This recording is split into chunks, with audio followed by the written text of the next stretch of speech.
আতমামতু আলাইকুম নি'মাতি ওয়া রাদিতু লাকুমুল ইসলাম দীনা। আল-ইয়াওমা আকমালতু লাকুম দীনাকুম, আজ আমি তোমাদের জন্য দিনকে পূর্ণাঙ্গ করে দিলাম। ওয়া আতমামতু আলাইকুম নি'মাতি ওয়া রাদিতু লাকুমুল ইসলাম দীনা। ওয়া আতমামতু আলাইকুম নি'মাতি, পূর্ণাঙ্গ করে দিলাম, অর্থাৎ নিয়ামত পূর্ণ করে দিলাম। ওয়া রাদিতু লাকুমুল ইসলাম দীনা, আর আমি আল্লাহ রাব্বুল আলামিন ইসলামকে তোমাদের জন্য দ্বীন হিসাবে পছন্দ করলাম। সুবহানাল্লাহ। আল্লাহ বলেন এই ইসলামকে তোমাদের জন্য দ্বীন হিসাবে আমি আল্লাহ পছন্দ করলাম। ইসলামটা তোমাদের ধর্ম থাকবে, তোমাদের ধর্ম ইসলাম থাকবে, এটা আমি আল্লাহর পছন্দ। কার পছন্দ? আমাদের ধর্মটা কার পছন্দ হয়েছে? আল্লাহ। সুতরাং আমাদের ধর্ম ছাড়া যত ধর্ম আছে সমস্ত ধর্ম কারো না কারো নিজের আবিষ্কার করা, ঠিক না ঠিক? কারো না কারো নিজে আবিষ্কার করা। একমাত্র আল্লাহর মনোনীত ধর্ম ইন্না দীনা ইনদাল্লাহিল ইসলাম, আল্লাহর মনোনীত ধর্ম, এবং রাদিতু লাকুমুল ইসলাম দীনা, আল্লাহর পছন্দনীয় ধর্মের নাম হলো ইসলাম ধর্ম। সুবহানাল্লাহ। এই জন্য ইসলাম ধর্ম একটা শান্তির ধর্ম। কিসের ধর্ম? শান্তির ধর্ম। আল্লাহ রাব্বুল আলামিন বলেন আজ আমি তোমাদের জন্য এই দিনকে পূর্ণাঙ্গ করে দিলাম, আর রাদিতু লাকুমুল ইসলাম দীনা, আর ইসলাম ধর্মকে তোমাদের জন্য আমি আল্লাহ পছন্দ করলাম। এই আয়াতটি হিজরতের 10ম বছর 10ম হিজরিতে নাযিল হলো। যেই দিন নাযিল হলো ওই দিনটার নাম হলো ইয়াউম আরাফা, আরাফার দিন। সুবহানাল্লাহ। আরাফার দিন, আরাফার দিনে 10ম হিজরিতে আল্লাহ রাব্বুল আলামিন ওই আয়াত নাযিল করলেন। এই দিনটি পুরো বছরের মধ্যে সর্বোত্তম দিন। আর আরাফার দিন যেই দিন আল্লাহ এই আয়াত নাযিল করলো ওই দিনটা ছিল আজকে জুমার দিন, শুক্রবার দিন। সুবহানাল্লাহ। লাভ দুই দিকে, একদিকে আরাফার দিন ঈদের দিন, আর একদিকে জুমার দিন শুক্রবার দিন। ঈদ হলো দুইটা। ঈদ কয়টা? দুইটা। জুমার দিনে একটা, আরাফার দিনে আরেকটা। কয়টা হলো? দুইটা। অস্বীকার করা যাবে? এবার শুক্রবার দিন, জুমার দিন, আরাফার দিন হলো আল্লাহ আয়াত নাযিল করলেন। আরাফার ময়দানে জামালের রহমতের কাছে আমার আল্লাহ রাব্বুল আলামিন আসরের নামাজের পরে এই আয়াতটা নাযিল করলেন। কোন সময়? আসরের নামাজের পরে। কারণ মাগরিবের পূর্ব পর্যন্ত হাজী সাহেবগণ আল্লাহর কাছে এখানে দোয়া করে, কান্না করে। সুবহানাল্লাহ। আসরের পরে মাগরিবের পূর্বে এই সময়টা হলো দোয়া কবুলের সময়। এই সময়টা দোয়া কবুলের সময়। আল্লাহ রাব্বুল আলামিন আসরের নামাজের পরে মাগরিবের পূর্বে সূরা মায়েদার 3 নম্বর আয়াত আরাফার ময়দানে মুস্তাক, এটা ফরজ। আল্লাহ এই দিনকে পূর্ণাঙ্গ করে দিলেন। হাজী সাহেবরা যখন 10ম হিজরিতে আমার দয়াল নবীকে নিয়া লক্ষ লক্ষ সাহাবায়ে কেরাম অবস্থান করছেন, আল্লাহ খুশি হয়ে গেলেন। আল্লাহ খুশি হয়ে বললেন এই ইসলাম ধর্মটা আমি আল্লাহর পছন্দনীয় ধর্ম। আমি আল্লাহ রাব্বুল আলামিন আজকে তোমার এই ধর্মকে, এই দ্বীনটাকে পূর্ণাঙ্গ করে দিলাম। সুবহানাল্লাহ। পূর্ণাঙ্গ করে দিলেন, এটা পরিপূর্ণ হয়ে গেল, এটা পরিপূর্ণ হয়ে গেল। এবার এই আয়াত নাযিল হওয়ার পর, যেই দিন এই আয়াত নাযিল হলো, এই আয়াত নাযিল হওয়ার পরে এই জমিনের মধ্যে আমার নবীজি মাত্র 81 দিন জীবিত ছিলেন। কতদিন? 81 দিন জীবিত ছিলেন। যেই দিন এই আয়াতটা নাযিল হলো, এই আয়াতের নাযিলের 81 দিন পর্যন্ত নবীজি হায়াতের জিন্দেগিতে ছিলেন, তারপরে পর্দা করলেন।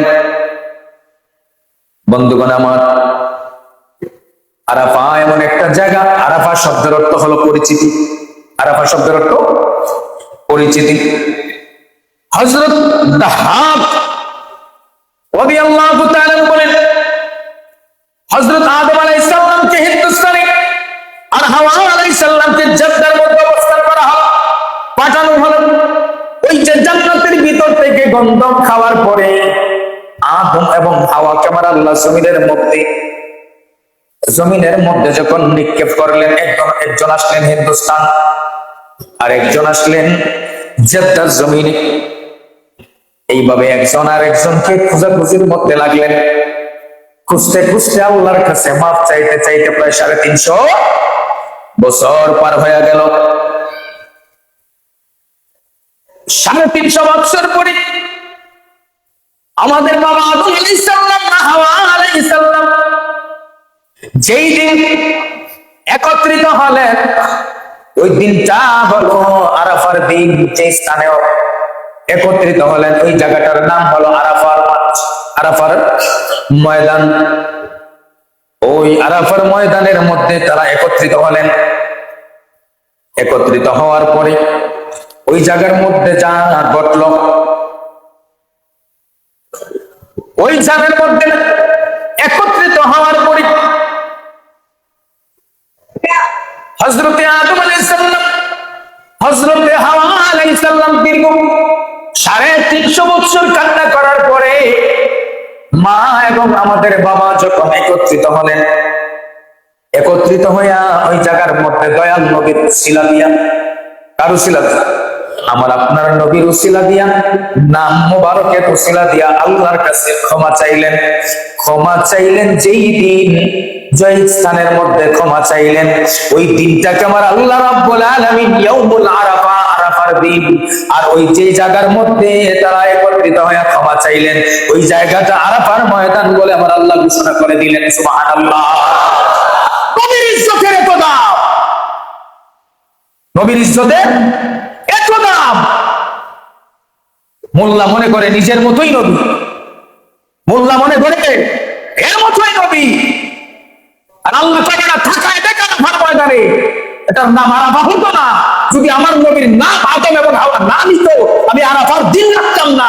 আমার নবীর নাম দিয়া, উসিলা দিয়া যদি না চাইতো, আমি আল্লাহ আদম হাওয়াকে মাফও করতাম না। তোরাও দুনিয়ায় আসবি না, দুনিয়াও কথা বলে ঠিক না? বুঝে না, এ যেটা বুঝে একটাই বুঝে, এ যেটা বুঝে একটাই বুঝে কিভাবে শুধু নবীর শানকে ছোট করা যায়, খাটো করা যায়, নবীর শান থেকে আদব সরানো যায়, এই চিন্তা নিয়ে গেছে।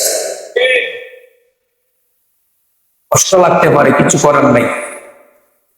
আমার নবীর শানে বেয়াদবি করলে আমি কাউকে ছাড় দিয়ে কথা বলবো না, এতে আমার মরণ হয়ে যাবে। এই প্রস্তুত আছে? কথা বললে যদি জীবন চলে যায়, 1000 বার আমার নবীর জন্য দিতে রাজি। এই জীবন পেয়েছি নবীর জন্য, এই জীবন পেয়েছি নবীর জন্য। তুমি আমার নবীর শানে সম্মান দিতে কষ্ট লাগবে কেন? এই আরাফাত ময়দানে অবস্থান 3 নাম্বার ফরজটা আমার নবীর ইজ্জতে আমার আল্লাহ দিয়েছে। আদম হাওয়া যখন একত্রিত হয়ে গেলেন, আমার আল্লাহ রাব্বুল আলামিনের দরবারে যখন আদম হাত বাড়ায়া মুনাজাত করেন, আল্লাহ ওই আরশের কুঠির উপরে দেখেছি লা ইলাহা ইল্লাল্লাহ মুহাম্মাদুর রাসূলুল্লাহ। লা ইলাহা ইল্লাল্লাহর সাথে যেখানে তাওহীদের সাথে রিসালাত আছে, বর্তমান জামানায় তাওহীদের জনতা নামে একটা বাটপার আছে, এই বাটপাররা তাওহীদ তাওহীদ বলে ঘোষণা দেয়, অথচ আমার আল্লাহ ওই আরশের কুঠির উপরে লা ইলাহা ইল্লাল্লাহর সাথে তাওহীদের সাথে রিসালাত মুহাম্মাদুর রাসূলুল্লাহ যোগ করে দিয়েছেন। রিসালাত বাদ দিয়ে যারা তাওহীদ মানে, এরা কখনো পূর্ণাঙ্গ ইসলাম গ্রহণ করতে পারে? মনে রাখবেন, শুধু তাওহীদের নাম ইসলাম না, রিসালাতের নামও ইসলাম। তাওহীদি জনতা বলে বলে 136টা মাথার ভেঙেছে। লা ইলাহা ইল্লাল্লাহ এটার নাম তাওহীদ, মুহাম্মাদুর রাসূলুল্লাহ এটার নাম রিসালাত। আদম লা ইলাহা ইল্লাল্লাহ তাওহীদ, রিসালাত মুহাম্মাদুর রাসূলুল্লাহ। এই তাওহীদ এবং রিসালাতের উসিলা দিয়ে আল্লাহর কাছে চাওয়ায় আল্লাহ মাফ করেন। আদম নিজেও জানে না এটাকে। আদম যখন আল্লাহর কাছে চাইলেন, আল্লাহ তোমার নামের সাথে নাম, তোমার নামের সাথে নাম, অবশ্যই তোমার প্রিয় হবে, অবশ্যই তোমার প্রিয়। আদম যখন নিজেও জানে না উনি কে, বোঝা গেল আদমের বহু আগে আমার আল্লাহ আমার নবীকে তৈরি করেছে, ঠিক না বেঠিক? বহু আগে আমার আল্লাহ আমার নবীকে নবী হিসাবে স্বীকৃতি দিয়েছেন। আল্লাহ রাব্বুল আলামিনের দরবারে চাইতে দেরি, আমার আল্লাহ কয় আদম রে 350 বছর কান্না করা লাগতো, 350 বছর কান্না করা লাগতো না। তোমাকে যখন জমিনে পাঠাইলাম, তুমি যদি তখনই আমার বন্ধু হাবিবুল্লাহর নাম উসিলা দিয়া চাইতা, আমি আল্লাহর সাথে সাথে মাফ করে দিতাম। কারণ আদম তো শ্রেষ্ঠত্ব পেয়েছেন, মর্যাদা পেয়েছেন যখন আদমের কপালের মধ্যে আমার নবীর নূর, নূরে মুহাম্মদী দেওয়া হয়েছে। সমস্ত ফেরেশতারা আমার আল্লাহ যখন বলেছেন উসজুদলি আদম, আদমের দিকে মাথা নত করে সাজদা দাও, সমস্ত ফেরেশতারা আমার নবীর নূরে মুহাম্মদী আদমের কপালে দেখে সাজদারত হয়ে গেছে। সুবহানাল্লাহ বলে। এই শান জানো না, খুশি হয়েছি। গত কয়েকদিন আগে দেখলাম সংসদে শরীয়তপুরের 3 আসনের নুরুদ্দিন বাবু ভাই সংসদে দাঁড়িয়ে শুরুতেই আউযুবিল্লাহ বিসমিল্লাহ পাঠ করে আমার নবীকে সালাম দিচ্ছে। অন্তরটা ভরে গেছে দেখে। নবীর প্রেমিক তেমনই হয়, নবীর প্রেমিক এমনও হয়। নাবি পর্যন্ত দাঁড়িয়ে হলেই নবীর প্রেমিক না। নজরুলের মতো নবীর প্রেমিক এদেশে আরো আছে। কারণ নজরুলের মধ্যে নবীর প্রেম ছিল, এতটা প্রেম ছিল যে প্রেম দিয়া এমন লেখা লিখেছে, কারণ আশেক করলে আশেকের অন্তর থেকে চোখ থেকে পানি পড়ে, আর আল্লাহ নজরুলকে জান্নাতের মাকাম বানায়। নজরুলের অন্তরে নবীর প্রেম ছিল। কথাই বোঝা গেল যে নবীর প্রেম অন্তরে থাকা দরকার আগে। প্রেম ছাড়া আমলের কোনো দাম নাই। প্রেমের এত দাম। বন্ধুগণ আমার, ওই শরীয়তপুরের 3 আসনের নুরুদ্দিন ভাই এত সুন্দর করে সংসদের মধ্যে, পার্লামেন্টের মধ্যে দাঁড়ায় আমার নবীকে বক্তব্য শুরু করার আগে সালাতু সালাম দেয়, আসসালাতু ওয়াসসালামু আলাইকা ইয়া রাসূলুল্লাহ। আর আমরা হতভাগা কিছু আলেম আছে, আমার নবীকে সালাম দিলে বেদাতের ফতোয়া দেয়। কথা বলেন ঠিক না বেঠিক? এইরকম নুরুদ্দিন হাজারো দরকার। কথা বলেন ঠিক না বেঠিক? যারা পার্লামেন্টে দাঁড়ায় আমার নবীকে সালাম দিতে পারবে। সমস্ত সাহাবারা কোন ইউনিভার্সিটি পড়েন নাই, আল আজহার বিশ্ববিদ্যালয়ে পড়েন নাই, মদিনা ইউনিভার্সিটি পড়েন নাই, আমার নবীর কদমের গোলামি করে জ্ঞান অর্জন করেছেন। ইলমে শরীয়ত, মারিফত, আদবের ভান্ডার তারা অর্জন করেছেন নবীর কদমের গোলামি করে। আবু বকরকে যদি জিজ্ঞাসা করেন, আবু বকর হাশরের ময়দানে মিজানের পাল্লায় সর্বপ্রথম আল্লাহ আপনার নেক ওজন দিবেন, আপনার এত শান কেন, আপনার এত মর্যাদা কেন, কোন ইউনিভার্সিটির পড়ালেখা করছে? আবু বকর বলবে আমি ইউনিভার্সিটির বারান্দায়ও যাই, ইউনিভার্সিটি বারান্দায়ও যাই নাই। বেলালকে যদি জিজ্ঞাসা করেন, বেলাল নবী মেরাজের মধ্যে গিয়ে জান্নাতের ভিতরে তোমার পায়ের আওয়াজ শুনেছেন? সুবহানাল্লাহ কোন না? বেলালের পায়ের আওয়াজ কোথায় শুনেছেন? জান্নাতে। কোথায়? জান্নাতে। এই হাবশী বেলাল আফ্রিকার একটা সরকার, কালো মানুষ, যার এলেম নাই, কালাম নাই, কিছুই নাই, কথাই বলতে পারে না, আর সাধুর জায়গায় আর সাধু পড়তো। বেলালকে যদি জিজ্ঞাসা করেন, বেলাল কোন ইউনিভার্সিটিতে পড়ালেখা করে জ্ঞান অর্জন করেছো?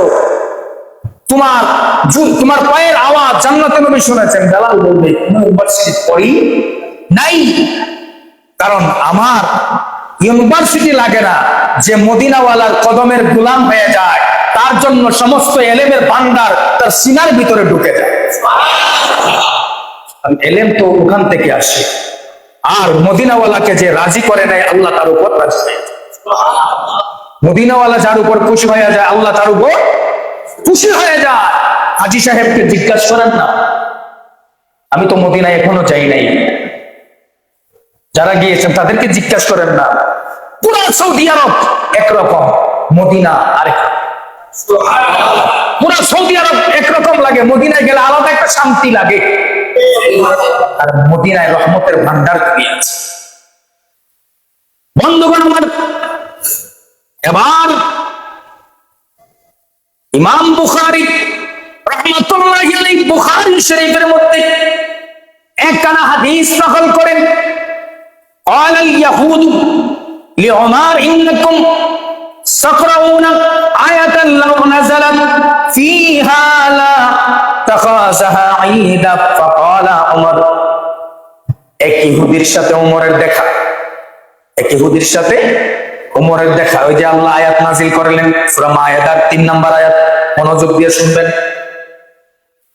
এই আয়াত নাজিল করার পরে 10ম হিজরিতে জুমার দিনে আসরের নামাজের পরে মাগরিবের পূর্বে আরাফার দিনকে আমার আল্লাহ ইসলামকে পূর্ণাঙ্গ যে দিন ঘোষণা দিলেন, ওই দিনের পরে মাত্র 81 দিন আমার নবীজি হায়াতের জিন্দেগিতে দুনিয়ায় ছিলেন। এর মধ্যে ওমরের সাথে একটা ইহুদির দেখা, বুখারী শরীফের হাদিস। হযরত ওমরের সাথে যখন দেখা হলো, ওই লোকটা বলতেছে ইন্নাকুম তাকরাউনা আয়াতাল লাউ নাযালাত ফিহা লাখাজনাহা ঈদা। এই ওমর, আপনারা এমন একটা আয়াত পড়ে থাকেন, ইহুদি বলতেছে, এই ওমর আপনারা এমন একটা আয়াত পাঠ করে থাকেন, ওই আয়াতটা যদি আমাদের উপর নাজিল হতো, ইহুদি, ওই আয়াতটা যদি আমাদের উপর নাজিল হতো, আমরা ওই আয়াত নাজিলের পরে ওই দিনটাকে ঈদ হিসাবে স্বীকৃতি দিতাম এবং ওই দিনটাকে ঈদ হিসাবে পালন করতাম। সুবহানাল্লাহ। তো ইহুদি বলতেছে সূরা মায়েদার 3 নম্বর আয়াত যে তোমাদের উপর নাজিল হয়েছে, এই আয়াত যদি তোমাদের উপর নাজিল না হয়ে আমরা ইহুদির উপর নাজিল হলো, তাহলে আমরা সেটাকে ঈদ হিসাবে ধরে রাখতাম, ঈদ পালন করতাম ওই দিনটাকে।